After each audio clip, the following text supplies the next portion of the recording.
নমস্কার, রন্ধনশালার পক্ষ থেকে সবাইকে স্বাগতম জানাই। আমার আজকের রেসিপি হলো জলপাইয়ের টকঝাল মিষ্টি আচার। এই আচার অনেক দিন পর্যন্ত সংরক্ষণ করা যায়। চলুন দেখে নেওয়া যাক রেসিপিটা। একটা কড়াইয়ে আমি পরিমাণ মতন তেল দিয়ে দিলাম, সরিষার তেল। তেলটা খুব ভালোভাবে গরম হয়ে আসলে দিয়ে দেবো ৪ থেকে ৫টা শুকনা মরিচ। মরিচটা নাড়াচাড়া দিয়ে দেব।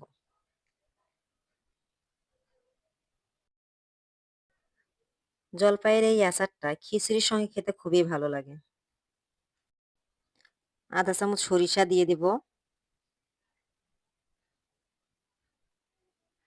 আধা চামচ মৌরি,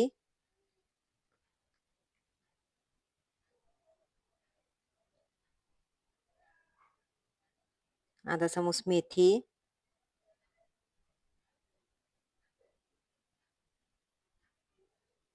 আধা চামচ জিরা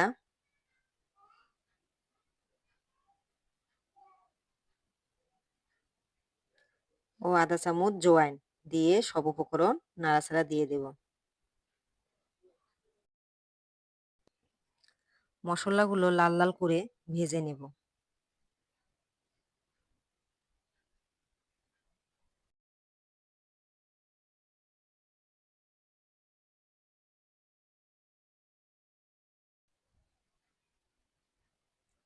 মশলাগুলো যখন ভাজা হয়ে যাবে তখন কেটে রাখা জলপাইগুলো দিয়ে দেব, দিয়ে নাড়াচাড়া দিয়ে দেব।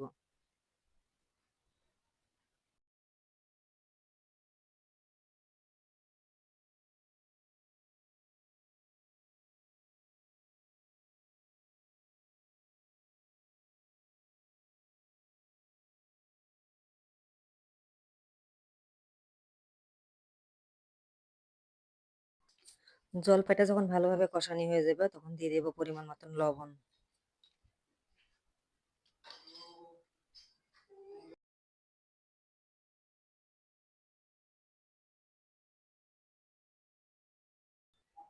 এক চামচ হলুদের গুঁড়া,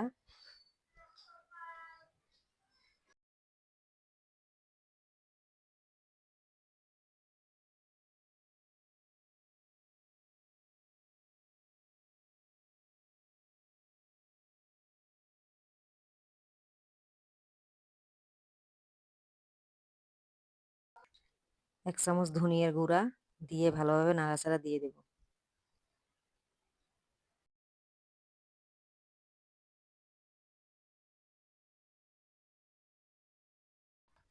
এক কাপের মতন চিনি দিয়ে দেব।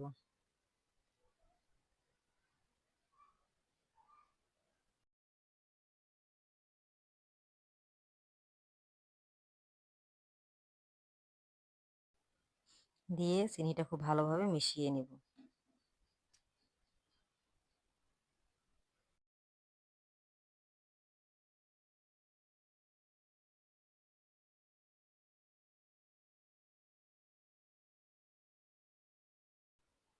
জলপাইয়ের এই রেসিপিটি আপনারা তৈরি করে অনেকদিন সংরক্ষণ করে রেখে দিতে পারেন।